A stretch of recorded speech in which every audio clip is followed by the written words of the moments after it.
오늘 대구 경북 지역의 각 고사장에서도 대입 수능 시험이 치러졌습니다. 올해 수능의 특징과 수능 시험장 표정 취재했습니다. 요양시설은 많아지고 있지만 관리가 허술해 폭행 사건이 언제든 일어날 수밖에 없을 것이란 우려가 나오고 있습니다. 대구문화방송이 단독으로 보도한 40대 여인 실종 사망 사건과 관련해 경찰 수사가 처음부터 허점 투성이었던 것으로 드러났습니다. 최근 넉 달간 대구의 한 주택가에서 알루미늄으로 만든 화장실 창문을 뜯어가는 도난 사건이 수십 건이나 발생했습니다. 네, 여러분 안녕하십니까? 수험생 여러분 오늘 고생 많았습니다. 시험을 잘 친 학생도 있겠지만 그렇지 못한 학생들도 분명 있을 겁니다. 아직 대학 입시가 끝난 게 아닌 만큼 끝까지 힘내시기 바라면서 오늘 수능 소식으로 뉴스 시작합니다. 대구 경북 지역에서도 수능 시험이 치러졌는데요. 지난해와 비교해서 다소 어려웠고 A형, B형 영어 선택이 당락의 변수가 될 거란 전망이 나오고 있습니다. 금교신 기자가 취재했습니다. 시험을 마치고 나오는 수험생들이 반응은 각각 달랐지만 대체로 지난 9월 모의평가와 비교해 조금 어려웠고 지난해보다는 많이 어려웠다는 평가가 주를 이루었습니다. 3점짜리 난이도 있는 문제는 6, 9평 때보다 좀 더 많아진 것 같아서 좀 체감 난이도는 좀 높았던 것 같아요. 좀 어려웠던 것 같아요. 어려웠던 것 같아요. 특히 어느 과목? 영어가 좀 많이 어려웠어요. 어려웠었고. 1교시 국어의 경우 EBS 연계 비율이 높아 9월 모의평가보다 어렵지 않았지만 기존 수능에 없었던 문제 유형도 출제돼 변별력을 키운 것으로 분석됐습니다. 2교시 수학은 평가원의 70% EBS 연계 발표와 달리 변형 적용이 많아 수험생들이 체감하는 연계 비율은 높지 않았고 B형이 많이 어려웠다는 것이 공통된 분석입니다. 이번 수능 시험은 지난해 수능에 비교해서 많이 어려웠고 9월 모의평가와 비교해서도 다소 어렵게 나타났는데 특히 국어 AB와 수학 B형의 경우는 상당히 어렵게 출제된 것으로 그렇게 보여집니다. 이번 수능의 가장 큰 열쇠는 3교시 영어가 될 것이라는 게 전문가들의 공통된 분석입니다.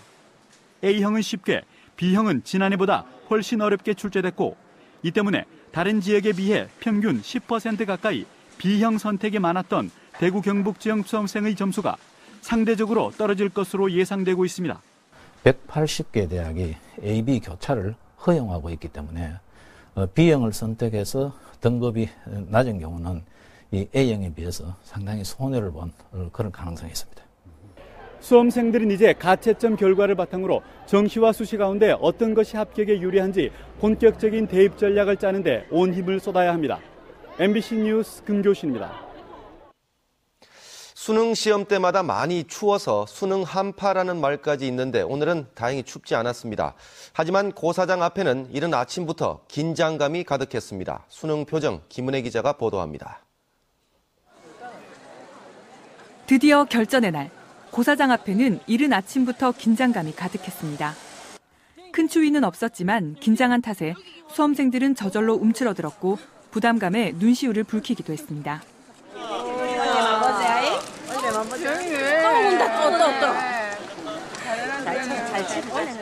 부모님과 선생님들은 안쓰러운 마음에 손을 꼭 잡아주고 따뜻하게 안아주며 응원의 마음을 전했습니다. 1년 동안 정말 열심히 준비했으니까 준비한 만큼 반드시 좋은 결과 있을 거다. 정화여고 파이팅!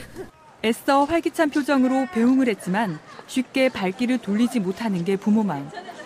애끓는 모정은 종일 쉴 틈이 없었습니다.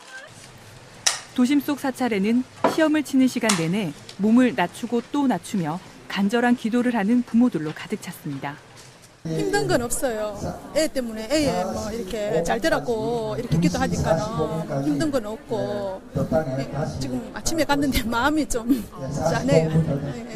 어느덧 시험이 끝나고 고사장을 빠져나오는 수험생들의 얼굴에는 후련함과 아쉬움이 교차했습니다. 아침엔 많이 긴장됐는데 지금 좀 해방감 그러네요. 오랜 시간 자신과의 싸움을 벌인 수험생들. 그동안의 노력을 아낌없이 쏟아내기엔 너무 짧은, 하지만 긴장과 초조함으로 어느 때보다 긴 하루를 보냈습니다. MBC 뉴스 김은혜입니다. 대구시 입시관리본부는 오늘 오후 1시 10분 794명이 수능 시험을 친 대구 원화여고에서 영어 듣기 평가를 시작하자마자 방송에서 잡음이 계속돼 10분 만에 듣기 평가를 중단했다고 밝혔습니다. 그리고 정해진 시간만큼 독해 등 문법 시험을 먼저 치르게 한 뒤 다시 영어 듣기 시험을 치렀다고 밝혔습니다. 대구시 입시관리본부는 교육평가원에서 받아온 CD에서 문제가 발생한 것으로 보고 정확한 원인을 분석하고 있습니다. 하지만 학부모들은 듣기 평가 중단으로 수험생들이 심적 부담을 느껴 영어 시험 전체에 영향을 받았다며 교육청에 거칠게 항의했습니다. 대구의 한 요양원에서 발생한 80대 치매 노인 폭행 사건의 파장이 커지고 있습니다. 요양시설은 급격히 늘고 있지만 관리는 허술해서 이런 일이 반복될 수밖에 없다는 게 문제입니다. 요양시설의 실태를 도성진 기자가 집중 취재했습니다. 지난해 12월 대구시 북구의 한 요양원에 있던 90대 치매 할머니의 모습입니다. 얼굴 등 온몸 곳곳에 심한 멍이 들었고 심지어 가슴뼈가 부러졌는데 요양원 측은 다른 치매 할머니와 싸우는 과정에 맞은 거라며 책임을 회피했습니다. 관리를 제대로 못 하다 보니까 사고가 많이 나가지고 사고 나도 이제 이 처리가 이렇게 제대로 안 되고 그냥 면접을 줘버리고 이런 식으로 해버리니까 그냥 당한 사람을 억울한 경우가 돼버리고 이러니까. 최근 대구 달서구에서 발생한 80대 치매 할머니 폭행 사건에서도 요양원 측은 쉬쉬하며 은폐하기에 급급했습니다. 어머니를 만나러 간 아들이 몸에 난 상처를 발견하고는 경찰과 구청에 신고했습니다. 앞선 두 사례 모두 요양원에 대해 경고 처분만 내려졌고 관할구청은 인력 부족을 탓합니다. 일지나 그렇게 우리는 확인할 수밖에 없는 거는 맞아요. 지도 감독하는 일이에요. 그런 부분이 지금 사실 좀 부족합니다. 관리 인력 부족의 솜방망이 처벌로 폭행이나 학대 등 인권 침해는 늘고 있지만 요양시설은 허가제가 아닌 신고제고 요건도 간단해 그 수가 급격히 늘고 있습니다.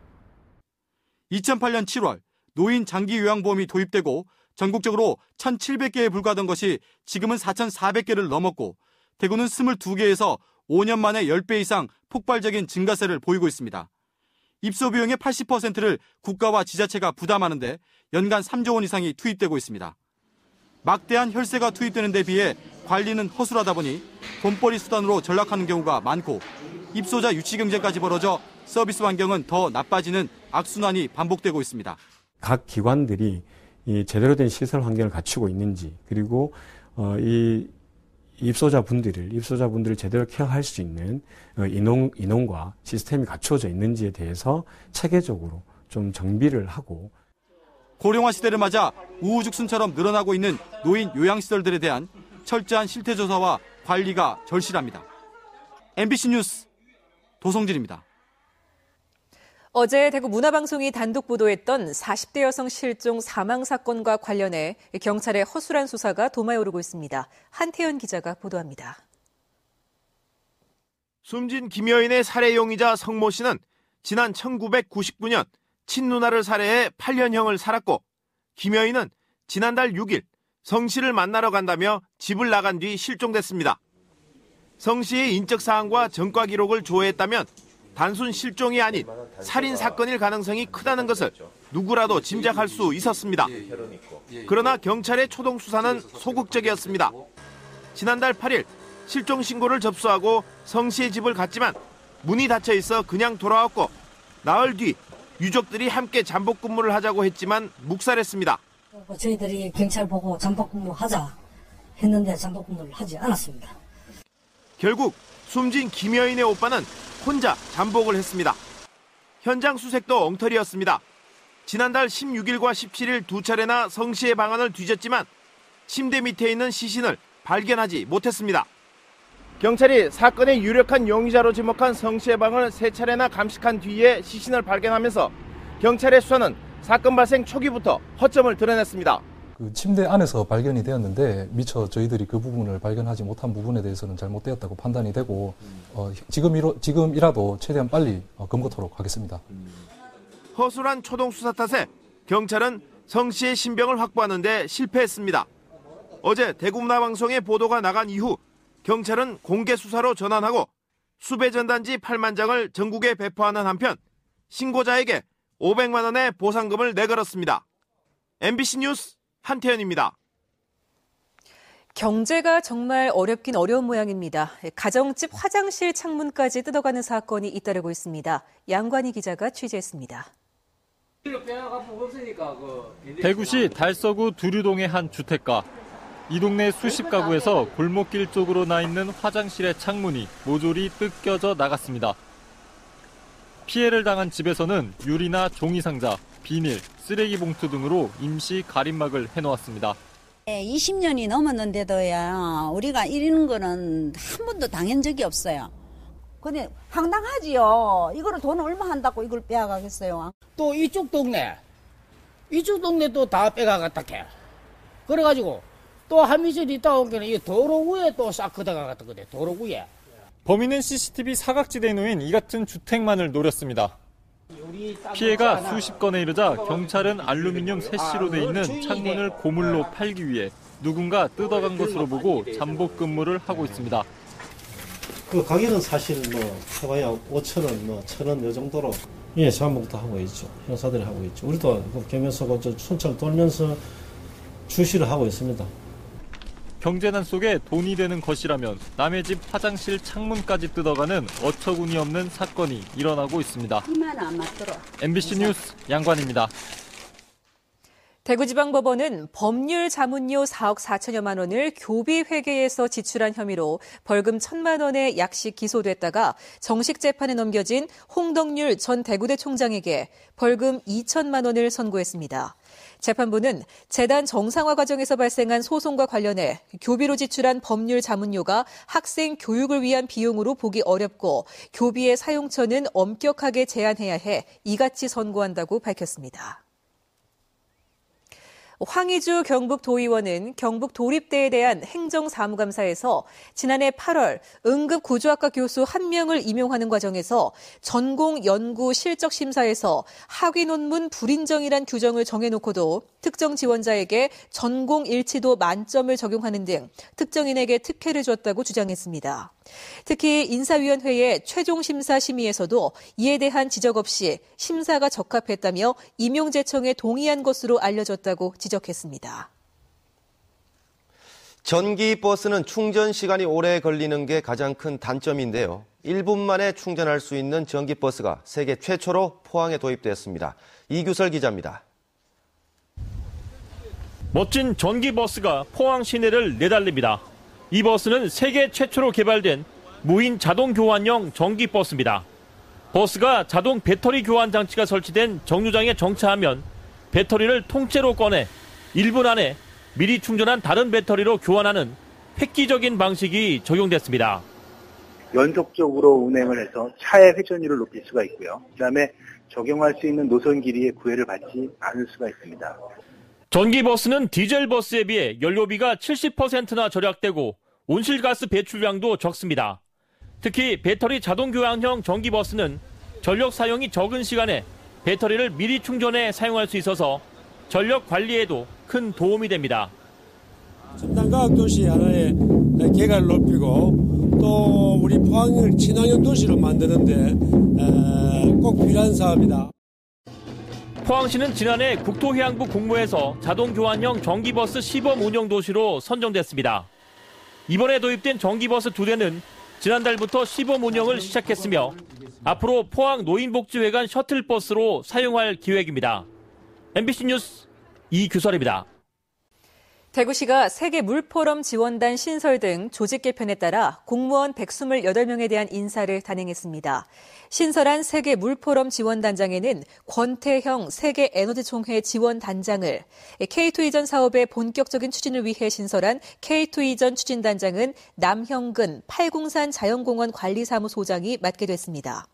신공항 추진팀장은 박희준 세계에너지총회 총괄팀장이 맡게 됐고 김순희 대구 오페라하우스 관장은 여성회관장을, 권준화 여성회관장은 재단법인 대구 오페라하우스 경영지원본부장을 맡습니다. 대구시 의회는 오늘부터 대구시에 대한 행정사무감사에 들어갔습니다. 첫날인 오늘 행정자치위원회는 시설관리공단, 경제교통위원회는 경제통상국, 건설환경위원회는 도시디자인 총괄본부를 대상으로 행정사무감사를 벌였습니다. 내일은 대구시 기획조정실, 첨단의료산업국, 교통국, 환경녹지국, 한국한방산업진흥원에 대한 행정사무감사가 이어집니다. 대구시 보건환경연구원은 시중에 판매되는 고춧가루와 고춧가루에 식품 첨가물을 혼합한 제품 20건을 조사한 결과 중국산 혼합 양념을 쓴 한 건에서 써서는 안 되는 홍국 색소가 나와 관할 지자체에 영업정지와 제품 회수 조치를 하도록 했다고 밝혔습니다. 대구시는 다른 한 건의 고춧가루 제품에서는 수분 함유량이 기준을 초과해 해당 지자체에 시정 조치하도록 통보했습니다. 광고료 명목으로 금품을 갈취한 일간지 대표와 기자가 구속됐습니다. 경북지방경찰청 광역수사대는 지난해 초부터 올해 6월까지 건설업체 등을 상대로 비판적 기사를 쓸 것처럼 위협해 광고료 명목으로 모두 17차례 5천만 원 상당을 갈취한 혐의로 대구 경북 지역 일간지 대표 이모 씨와 국장 임모 씨를 구속했습니다. 경찰은 피해를 호소하는 기업 관계자들의 첩보를 받아 사무실 압수수색 등 강도 높은 수사를 벌였고 앞으로도 사이비 기자에 대한 지속적인 단속을 할 계획입니다. 대구지방법원 민사부는 지난 2011년 대구의 한 고교에서 동급생들에게 괴롭힘을 당해 우울증까지 걸리자 피해 학생이 가해 학생과 부모, 대구시 교육청을 상대로 낸 손해배상 소송에서 피해 학생에게 위자료로 485만 원, 부모에게 각 70만 원씩 지급하라고 판결했습니다. 재판부는 가해 학생 부모도 불법 행위를 저지르지 않도록 보호 감독해야 할 의무를 게을리해 배상 책임이 있고 대구시 교육청도 오랜 기간 이뤄진 폭력을 담임교사가 몰랐고 이를 방치한 책임이 인정돼 배상 책임이 있다고 밝혔습니다. 제3회 대구 국제 커피 카페 박람회가 오늘 대구 엑스코에서 개막해 케냐와 이탈리아, 스리랑카 등 국내외 70여 개 업체가 200여 개의 부스를 마련해 다양한 상품을 선보이고 있습니다. 커피 비즈니스 산업관과 기계 재료 체험관, 차 음료 산업관 등이 마련돼 있고 월드 슈퍼 바리스타 챔피언십 대회와 커피를 주제로 한 세미나 등 다양한 부대 행사도 열리는데 박람회는 오는 일요일까지 이어집니다. 이스탄불 경주 세계문화 엑스포의 후속 사업을 논의하기 위한 터키 관계자들이 경주를 방문했습니다. 이스탄불 경주 엑스포의 터키 측 실무 책임자였던 압둘라만 쉔 이스탄불시 문화사업실장 등 실무 추진단은 오늘 엑스포와 경주시를 방문해 내년 5월쯤 경주에서 개최 예정인 이스탄불 인 경주 행사에 대해서 협의했습니다. 터키 민속공연단과 함께 내한한 실무 추진단은 오는 10일까지 경북과 부산, 서울 등을 둘러보고 공연 등 문화 교류 활동도 벌입니다. 문경경찰서는 자격이 없는 어린이집을 공공형 어린이집으로 선정해 억대의 국가 보조금을 가로채기 한 공무원 4명과 어린이집 원장 2명 등 모두 6명을 불구속 입건했습니다. 네, 지금까지 대구 경북 소식 전해드렸습니다. 시청해주신 여러분 고맙습니다.